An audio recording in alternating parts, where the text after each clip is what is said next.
Executive Director of the National Maritime Foundation, to provide the sessional overview and please guide us all. Over to you, sir.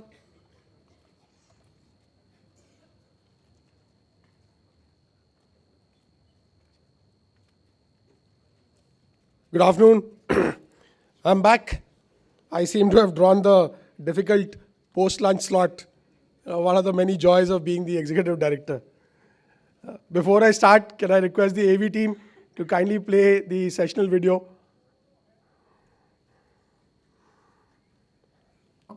Maritime connectivity is not just a logistical marvel, but a powerful force shaping the geopolitical destiny of nations in the Indo-Pacific. Beyond the waves and container yards, the Indo-Pacific is a stage where nations engage in a dexterous dance of diplomacy, disposal, and dealings. However, with opportunity comes challenge.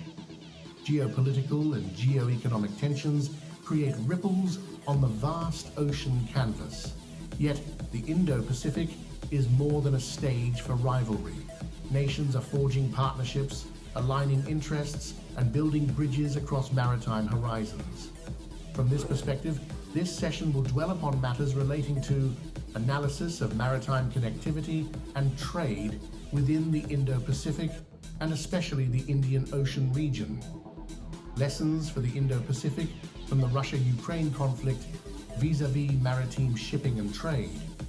India's engagement with the Djibouti Code of Conduct, Jeddah Amendment, and Contact Group on illicit maritime activities. The promotion of security of shipping and maritime trade in the IOR.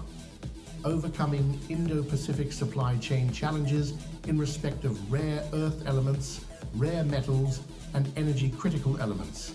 Maritime opportunities and challenges, Sagamala, and Sri Lanka. Bearing the insights from the previous session, now it is time to plunge into the fourth session of the Indo-Pacific Regional Dialogue 2023, Maritime Connectivity Through Shipping and Trade, Part 2. Let's continue with the nautical journey started this morning, which was an absorbing third session.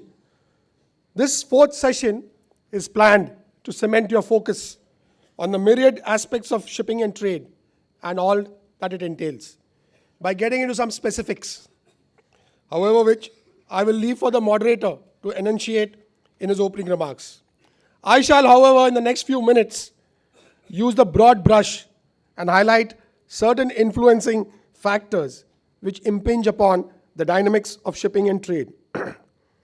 Firstly, the United Nations Conference on Trade and Development Annual Report, UNCTAD, which was alluded to by several speakers before me, in its review of maritime transport 2023, states with cautious optimism that global shipping continues to navigate post-COVID-19 pandemic crisis, that legacies of the 2021-2022 crunch in global supply chains, a softening in the container shipping market, and shifts in shipping and trading patterns arising from the war in Ukraine. This informed audience is aware that global shipping continues to confront multiple challenges, including heightened trade policy and geopolitical tensions, and is dealing with changes in globalization patterns. Additionally, shipping must transition to a more sustainable future, decarbonize, and embrace digitalization. Statistically speaking, maritime trade volume contracted marginally by about 4% in 2022, but UNCTAD projects that it will grow by about 2.4% in 2023. And therefore, the industry remains resilient, and UNCTAD experts continued to express that moderated average growth in maritime trade volume of approximately 2.1% over the next 5 years till 2028. Secondly, the fuel, food, and fertilizer crises brought upon the post-pandemic world by the Russian special military operations in Ukraine has eased to a considerable extent, due to concerted efforts of all stakeholders. Thirdly, piracy in the Indian Ocean region, especially in the Strait of Bab el-Mandab, though not completely eradicated, has reduced to an insignificance, largely due to proactive patrolling of these waters by regional navies and maritime forces. The Djibouti Code of Conduct and the Jeddah Amendment has enhanced the safety and security of maritime trade and shipping in the Indian Ocean region.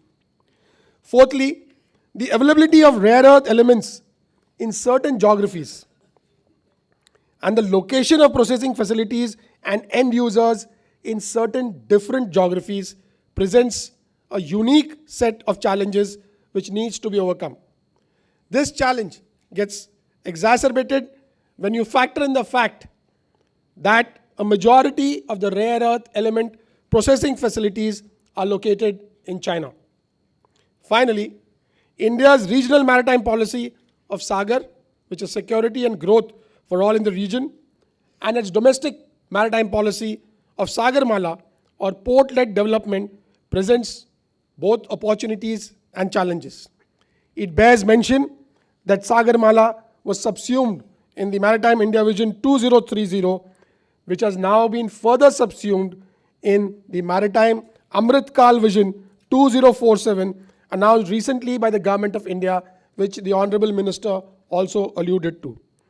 With these overarching thoughts, I will leave it to our expert panelists and moderator to enlighten us further during the next professional session.